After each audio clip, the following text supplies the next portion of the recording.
Alright, we're back with the Snezorama Marathon. This one is the one that has the broken traces running from the picture processing unit, which is this chip here. So I've had a look with the multimeter. I'll have a closer look here. Gone through and tested these vias. As you can see there, these ones up here, these ones down here. These ones tend to lead to this chip here, this part, 5 things, 5 points. And the first 3 are okay. The last 2 here have no connection to these top 2 over here. And then we've also got, as a bonus, this one that runs from here up here. It's corroded through there. Tested it here, up to here. So we've scraped away the board a little bit so we can see the copper. We're going to try soldering that wire from there down through to this one here, which will hopefully join that one signal. Now there's there's actually a trace that runs to the reset switch, which didn't break, which is very good. So we've just got to hope that these vias connect through okay to the other side, otherwise we're still going to have problems. But these ones here, these along this chip here, they all run fine around. So we'll just try soldering it up and see how we end up. Might do them one by one so we can see what the different traces do.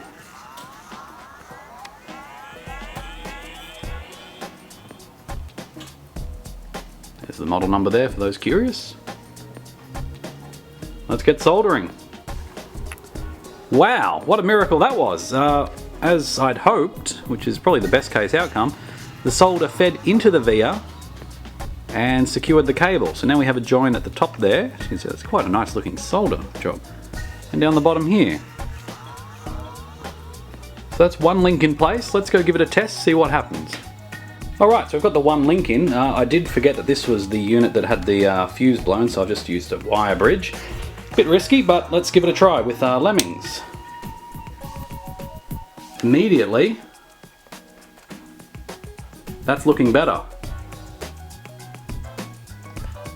Note the presence of colour, and it's detected a PAL signal correctly. It's not switching between CCAM and PAL.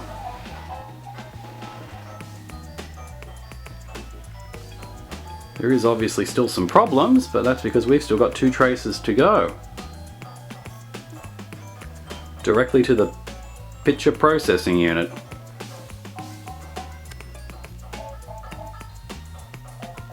Awesome. Now for some John Maddens. And John Maddens is in.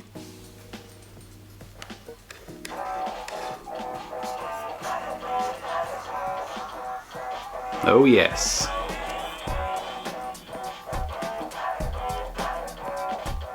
It's also good to know that the sound does work.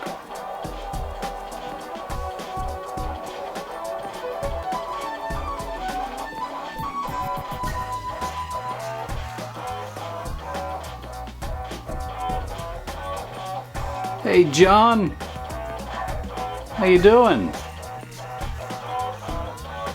Okay, now we can see the text scrolling backwards a lot clearer. Vertically flipped.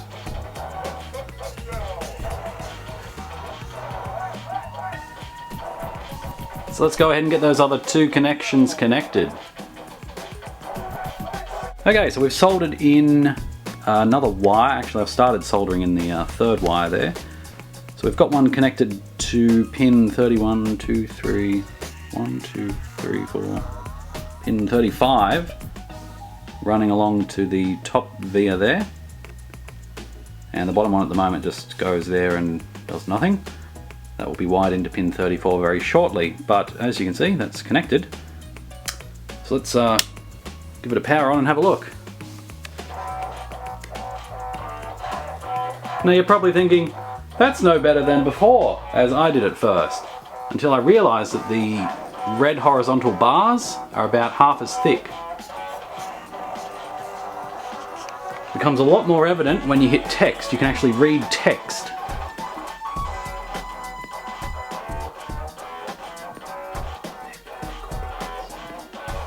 And when I say horizontal, I mean vertical.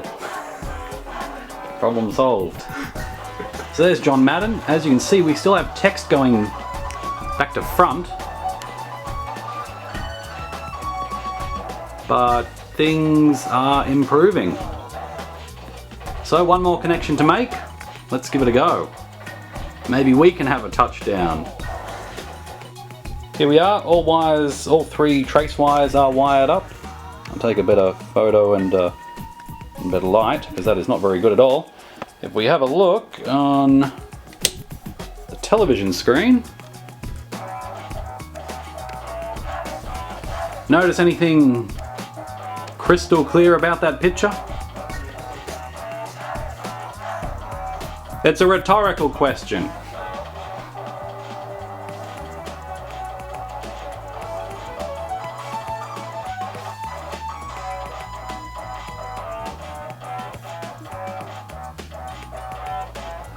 Look at that.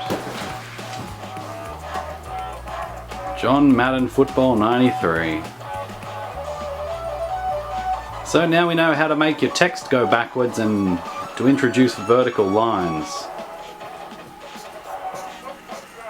Just disconnect pin 34.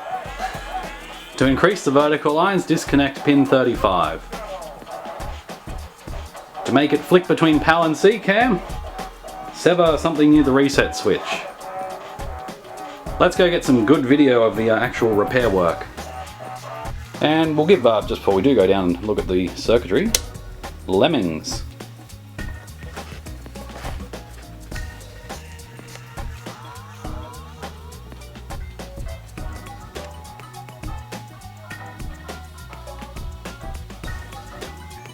I didn't think lemmings were that blocky before. These are a bit more round. So, issue resolved.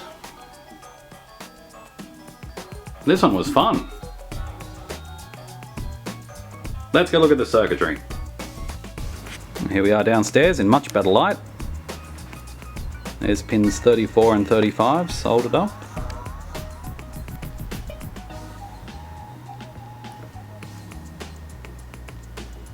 Run over to those 2 points there, which aren't the best soldering jobs, but they seem to hold. Given how much difficulty I was having getting solder to stick to the vias, I was lucky to get it attached at all. And then we've got this one down here, which runs up to there. That one was eaten away in the middle. So there's a few that look like they've began to corrode, or corrosion has set in. The good news is they all seem to be relatively easy to trace back, and cleaned it up as best I can. So hopefully we won't have any more problems with this unit.